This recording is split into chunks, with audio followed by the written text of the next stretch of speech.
आज का हमारा टॉपिक है स्ट्रेट ऑफ हॉर्मुज।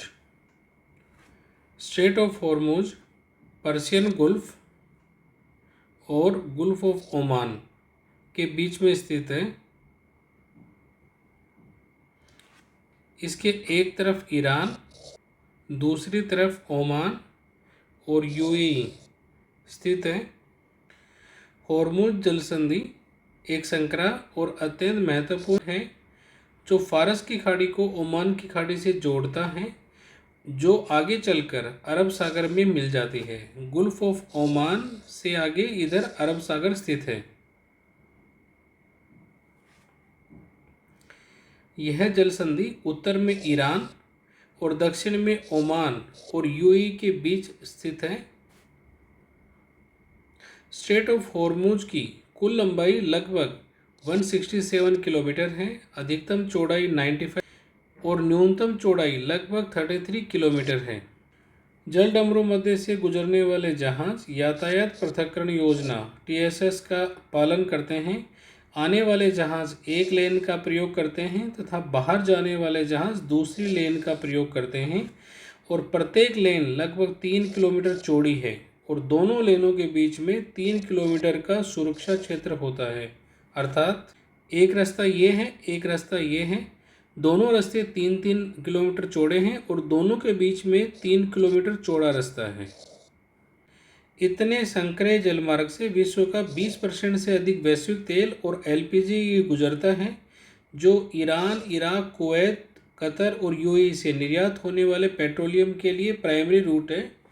इस तेल का अधिकांश हिस्सा एशिया के तेल आयातक देशों, स्पेशल रूप से चीन, भारत, जापान और साउथ कोरिया को जाता है। तेल व गैस परिवहन स्ट्रेट ऑफ हॉर्मुज से daily 20 million barrel crude oil का ट्रांसपोर्ट होता है। LNG का वैश्विक खपत का लगभग 20% स्ट्रेट ऑफ हॉर्मुज से होता है। मुख्यतः कतर द्वारा LNG का एक्सपोर्ट किया जाता है इस मार्ग से। प्रमुख तेल एक्सपोर्टर कंट्रीज हैं इस मार्ग से सऊदी अरब, इराक, यूएई, कुवैत और कतर।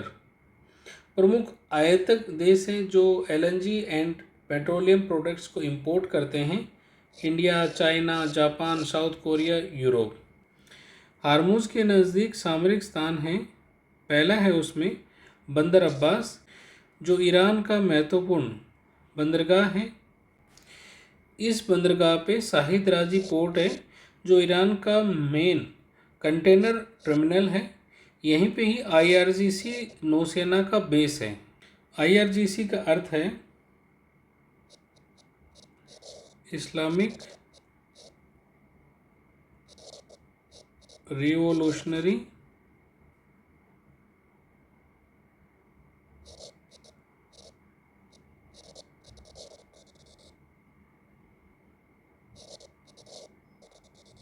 Guard corpse.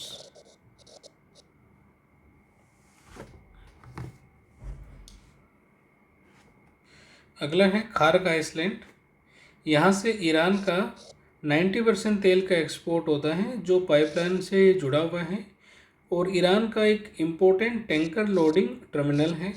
मुख्य द्वीप एक तो ईरान का कुस्म आइसलैंड है। अगला है हार्मुज आइसलैंड, जिसका नाम स्ट्रेट ऑफ हार्मुज के नाम पर रखा हुआ है। यहाँ पे लाल रंग की मिट्टी पाई जाती है। इसके अलावा यहाँ पे द्वीप है अबू मूसा, वृहद तुंब और लघु तुंब। रिपीट, वृहद तुंब एवं लघु तुंब। इन द्वीपों के लिए ईरान और यूएई के मध्य विवाद चल रहा है। अगला है UN क्लोज और strait of Hormuz. UN clos का अर्थ है United Nation Convention on the law of the C.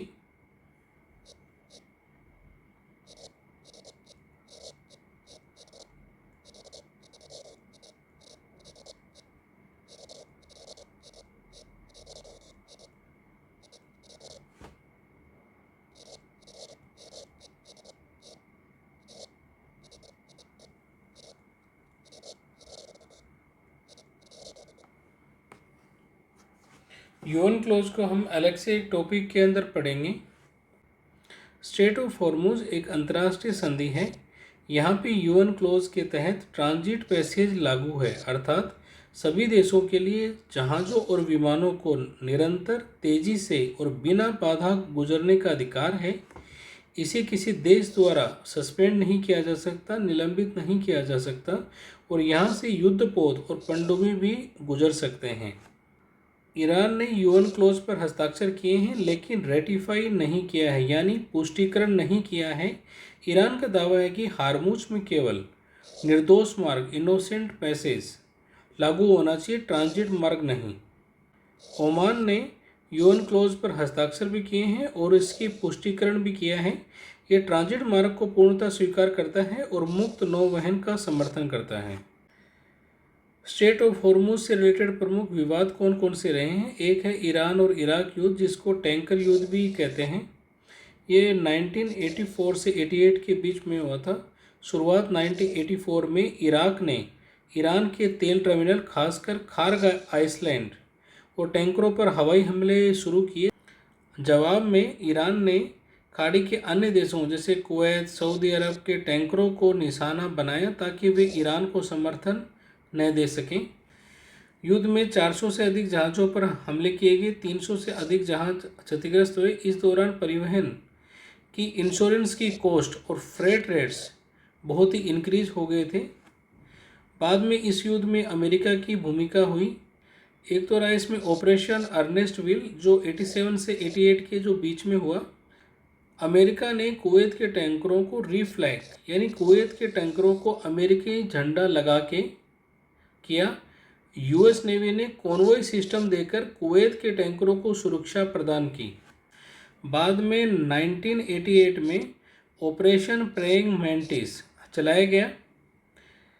Iran mine ने अमेरिकी जहाज़ यूएस सैमुअल बी रॉबर्ट्स को नुकसान पहुंचाया था।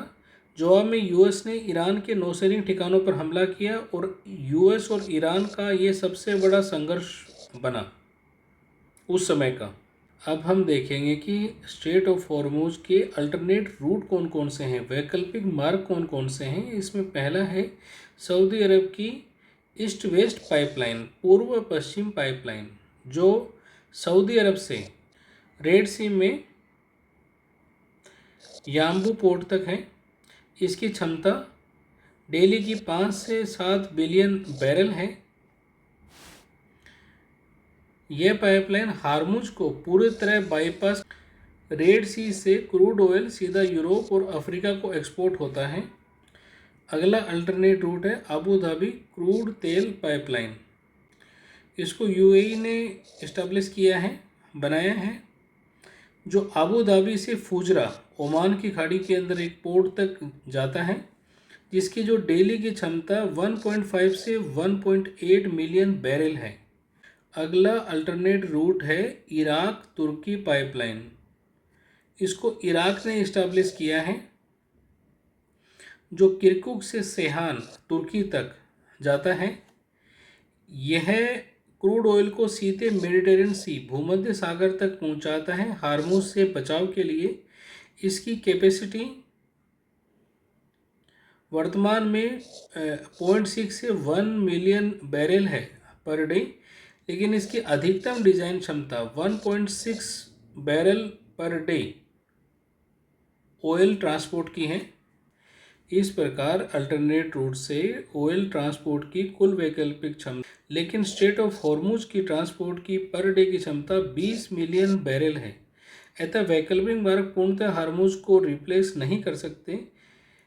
अमेरिकी नौसेना का 5वां बेड़ा हार्मुज जलडमरू मध्य में सुरक्षित आवागमन सुनिश्चित करने के लिए महत्वपूर्ण भूमिका निभाता है। 1995 से ये बहरीन में तैनात है। Thank you.